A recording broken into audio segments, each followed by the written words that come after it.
भवानी सिंह कालवी और विश्वराज सिंह मेवाड़, ये वो दो नेता हैं जिन्होंने आज बीजेपी ज्वाइन कर ली है। बीजेपी मुख्यालय में सीपी जोशी और अर्जुन राम मेघवाल की मौजूदगी में इन दोनों का बीजेपी में स्वागत किया गया। बीजेपी की सदस्यता दिलाई गई।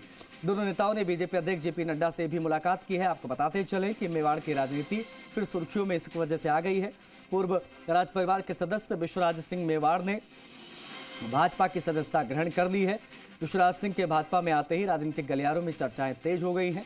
आखिर कहां से और कौन सा चुनाव लड़ेंगे विश्वराज सिंह? जानकारों की माने तो नाथद्वारा विधानसभा सीट से चुनावी मैदान में वो उतर सकते हैं। विश्वराज सिंह आज ही बीजेपी ज्वाइन उन्होंने की है। भवानी कालवी और विश्वराज सिंह से खास बातचीत की हमारे सहयोगी रविंद्र कुमार ने।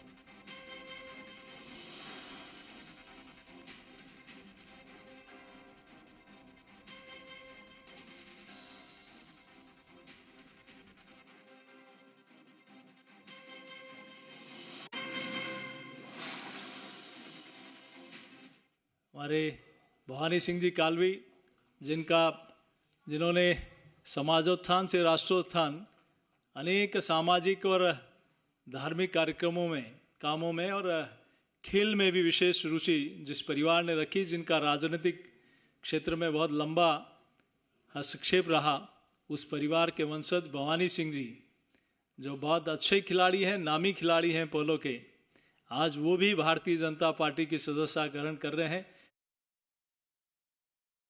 आज की ज्वाइनिंग की विशेषता ये है कि चुनाव की तिथियां घोषित होने के बाद ये ज्वाइनिंग है, इसलिए ये महत्वपूर्ण भी है।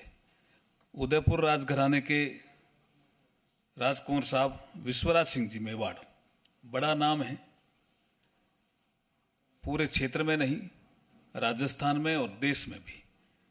और इकोनॉमी की साइज जो हम राजस्थान में बढ़ाना चाहते हैं, इसमें इनका बड़ा योगदान रहने वाला है।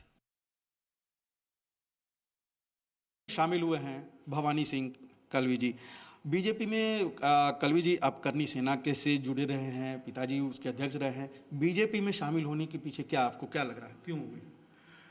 बीजेपी में शामिल होना के जैसे अगर आप पूछें तो ये मेरा जो जुड़ाव रहा है, जो कालवी साहब के लोकेंद्र सिंह जी के 12 दिनों में जब लोग वहाँ पे आए थे और जो उनका भाव और जुड़ाव उन्होंने कालवी साहब की तरफ और कालवी नाम की तरफ दिखाया, और उसी भाव को और उस जुड़ाव को मद्देनज़र रखते हुए मैं उन सब लोगों की सेवा कर सकता हूं, तो उसके हिसाब से भारतीय जनता पार्टी, जिसके अंदर नरेंद्र मोदी जी जिस हिसाब से पूरे देश में और अपने लोगों की सेवा कर रहे हैं, तो उनके नेतृत्व में मुझे उनसे अच्छा कोई ऑप्शन आई थिंक मजबूती में कुछ भी भारत में नहीं है। और इसलिए मैंने डिसाइड किया कि भारतीय जनता पार्टी में मुझे सेवा करने का मौका मिले और आगे आने वाले इलेक्शनों में, और इस इलेक्शनों का रिजल्ट भी पूरा बीजेपी के अंदर फेवर में रहेगा। आप चुनाव लड़ेंगे अगर बीजेपी कहे तो? अब ये सारी चीजें पार्टी नेतृत्व तय करेगा। ये मेरा डिसीजन नहीं है, ये हर समय सीनियर लीडर्स और पार्टी तय करेगी, उस पर डिसाइड होगा। बीजेपी सत्ता में आ रही है आपकी नजर? बीजेपी 2023 और 24 में दोनों में राजस्थान में सत्ता में आ रही है।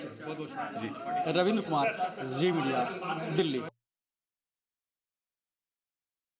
बात करते हैं अब बीजेपी के नेता विश्वराज सिंह से। सर, आप उदयपुर घराने से हैं, आप घराने का महाराणा प्रताप के वंशज हैं। सियासत में बीजेपी ज्वाइन करने के पीछे क्या रहा?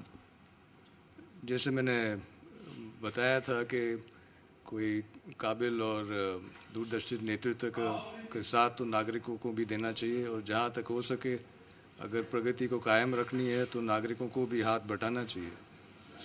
इसी उद्देश्य से मैं आज यहाँ उपस्थित हूँ कि कहीं न कहीं हम सब साथ मिलकर ही प्रगति की ओर चढ़ें।